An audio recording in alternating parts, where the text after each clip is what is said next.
Dude, if you like drawing feet, just draw feet. Excuse me, I am trying to make a video. If I knew these 10 things sooner, it would have saved me years, right? Years. I've been doing digital art for over 15 years, and I've accumulated so much information. Some absolutely life-changing advice, but also some absolute bullcrap. And since this year, we're celebrating 10 years of the channel and raw straws, I thought the perfect time to reflect and think about those life-changing advice and help save you guys some time. And quick thing, I just announced my big book, The Art of Raw Straws Symphony. And we just dropped an announcement video, which looks so sick. So definitely check it out if you haven't already. I'll include some links where you can get more information on pre-order. All right, let's do it. Don't get stuck in tutorial hell. This is a term I coined in my head, and I didn't even realize I was in tutorial hell until I was out of it. It's that phase where you're buying every brush set, all the reference packs, all of these tutorials, and you don't do anything with them. Look. You probably use one image out of 1,000, and then it just sits on your hard drive for years. You can definitely shortcut the process, but you can't consume your way into skill. Look at all this reference. Look at all this reference. As you practice more and more, you'll get better at knowing exactly what you need. But early on, all that stuff is just noise and draining your bank account. Don't get stuck in copy hell. Copying is useful, but it can also become a trap. You hear it all the time to just, oh yeah, copy, mimic, draw what you see. Copying allows you to turn off your brain, but creating helps you make decisions. Practice your kind of artistic intuition, seeing what feels right to you. Probably spent thousands of hours studying and wondering why I'm not getting better. And I zone out, put on a show, and I'm like, oh yeah, wow. Oh my God, the red wedding. Oh my God, oh my God. Yeah, so even when you're studying or copying, try your best to add a twist. That way you can work on your own voice whilst getting better on your foundations.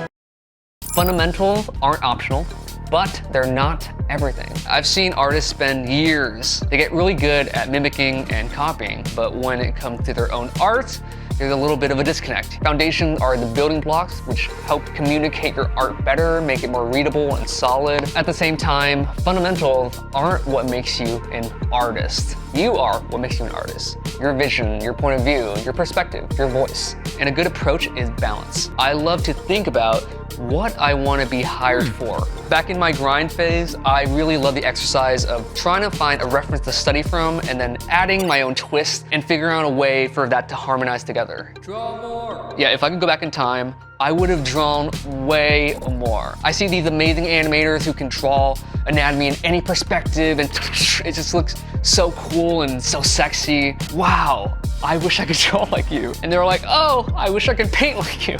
So fundamentals aren't optional, but they're also not everything. Number 4, your taste will outpace your skill, and that's totally normal. Your eyes tend to improve faster than your hands. More entertainment, media, arts that you consume, the better you are at refining your own taste. Ooh, I like this rendering style mixed with like these colors, but I wanna have my lines like this. Your artistic DNA is sort of like a melting pot of all those things. But the ability to execute, that takes time. And that gap can sometimes feel frustrating. But that's actually a good sign because that means your standards are leveling up. You're like, all right, I want my art to look like this. I recently saw this Bernini statue and holy. And this is a natural segue to the next one. Style isn't something you find, it's something that emerges. This is probably the most asked question in the last decade. How do I find my art style? And the truth is that you don't. You build it. Style is what happens when you stack your influences, your taste, your habits and decisions over time. It's almost like a byproduct. Instead of chasing style directly, just make more work and see what emerges. Your style is ever evolving because you are always changing, right? You start to like different things. You start having more experiences that feed into your art. You don't need motivation, you need systems. I feel like motivation is inconsistent, especially with us artists. Now we're very feelsy. I want to be inspired to create, feel it. You know, oh man, I don't feel like drawing right now. Some days you feel it, most days you won't. And if you rely on motivation, you'll be all over the place. I think what you need are systems, habits, and routines. So even on low energy days, your system will carry you. There have been countless times when, oh man, I don't want to do that homework. But you just start, you get the ball rolling and the motivation will find itself. I think one of the greatest superpowers, doing something everything, even though you don't feel like it. You will go very far if you master that. So you don't need to feel inspired, you just need to start and the momentum will pick up on its own. Your portfolio is a story, not a gallery. A portfolio is not just a collection of your best work. It's also a message to communicate what you do and what you want to do. I've seen a lot of cases where people just stack everything in their portfolio. Look at me, I can draw characters and draw landscapes and robots and cars, and they get hired for robots and they fucking hate it. And they're stuck there for 2 years. I always say, don't include anything in your portfolio that you don't want to do, because recruiters are trying to look for people that can fill the role. Of course, you can include miscellaneous items, but they shouldn't be like the main point of your portfolio. And I only say this from experience, because when I was 19, there's this thing called intern show, and you put your work up on the wall and recruiters come and look at your work, and I had some like hardware rendering hard surfaces to show like, ooh, I can paint more than just characters. And I got hired to paint hard surface, and I was like, ah! No shade to my boss, Tyler, I love you. Again, include work in your portfolio that you want to get hired for. And if you don't know what you like, that's totally okay. You know, you are constantly discovering yourself as an artist, and you can only find out what you like and don't like to draw by actually doing it and seeing how you feel.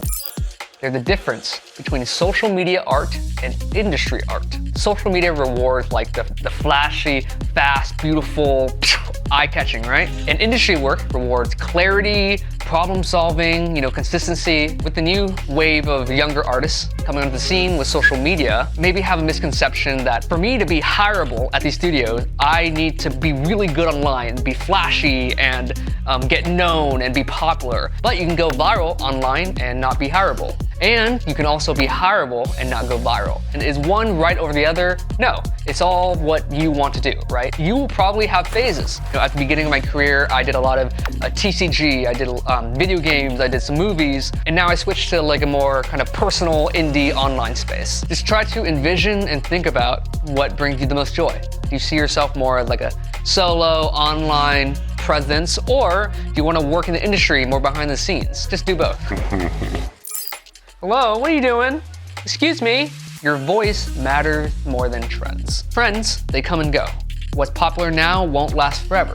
I feel like I've seen kind of with the social media landscape, we'll want to do what's trendy and popular, try to get visibility and followers. But then we also want to be known for us and our own style and our own personal stuff. So it becomes this kind of like back and forth and trying to figure ourselves out. It's really tempting to chase what's working, but if you build your work around trends, you'll always be chasing. Your voice is what people will connect to you for. That's what has longevity. Try more to build your world and your work around your perspective, your point of view, and stuff you like, and the right people will naturally gravitate towards you and your work. And that, I feel like, is like the main ingredient to longevity. So no matter what apps come and go, your voice will always stay that through line, and people will try to find you. Oh, what's up, man? What are you doing? Hey, Editor Ross here. And before the last tip, I wanted to give a bonus one. It's one of the most important ones I realized after filming. Find an art buddy. Yeah, we all hate unsolicited advice, especially when it's work in progress. And art can already feel isolating, and we're not meant to do this alone. Sharing your art is super vulnerable, and finding an art buddy honestly changed everything for me. I'm trying to paint a piece for my book and Patreon, and I was just wondering if I can get some feedback. Kind of like my self-insert character journey sitting in like a magical forest. I like the booty. I like all of the butterflies that they're laying in. That's very pretty. There are no butterflies. Yeah, man. Art is all in the mind. One final one. Follow your excitement, as cringe as it may be. Dude, if you like drawing feet, just draw feet. Especially in today's climate, we want to maximize joy and minimize negativity. I feel like oftentimes we find ourselves maybe being into something, liking something, but we're kind of judging ourselves a little bit or seeing how other people might perceive it, and we might even like keep it a secret or diminish it. Dude, just draw the damn feet. If you're into something, just be into it. Who cares? Because there have been countless times when things were once cringe, right? Culturally like, ugh. But now it's cool. And one of my favorite musicians, Justin Bieber, when he was coming onto the scene, he was young and everyone just fucking hated on him. Oh my God. And now he kind of grew up as an adult and he's kind of universally loved. And I only speak from firsthand experience. For my first YouTube tutorial, I just did like a little color dodge segment. And back then that was viewed as a little kind of like stay away, you know? Because color dodge made very haphazard results. It blows out your image, maybe it's ugly and stuff like that. But I found a way to use it into my art. I love using it. It like brought brightness and saturation and vibrance, and I think that energy rubbed off on you guys and it kind of became a thing, you know? And it happened again. My newest project, I was just experimenting and trying to figure things out, and people kind of shy away from this airbrush, right? It's like people don't like this kind of soft, wishy-washy look. They tend to avoid it. But I was kind of curious and was messing around, and I put dissolve on the airbrush. It looks so freaking cool. I f***ing love it. And it suddenly became a whole part of my project. You know, it became like part of the DNA. So much that I named a character after Dissolve. So everyone, meet Dissolve. So again, just follow your bliss. You never know what it might turn into. Also, it's my 10-year anniversary on Patreon. What? Running one last event for this Patreon chapter, senior year, because I'm graduating. With my book and animation, I recorded the process for a lot of the pieces, so if you want to check that out, you can head there. Hopefully, this video has helped you. Let me know which point resonates with you the most. Like and subscribe. Do people still say that? And I'll see you next time. Bye. Stay tuned for the book updates. So you guys know I moved back home with my mom. Yo, home-cooked meal.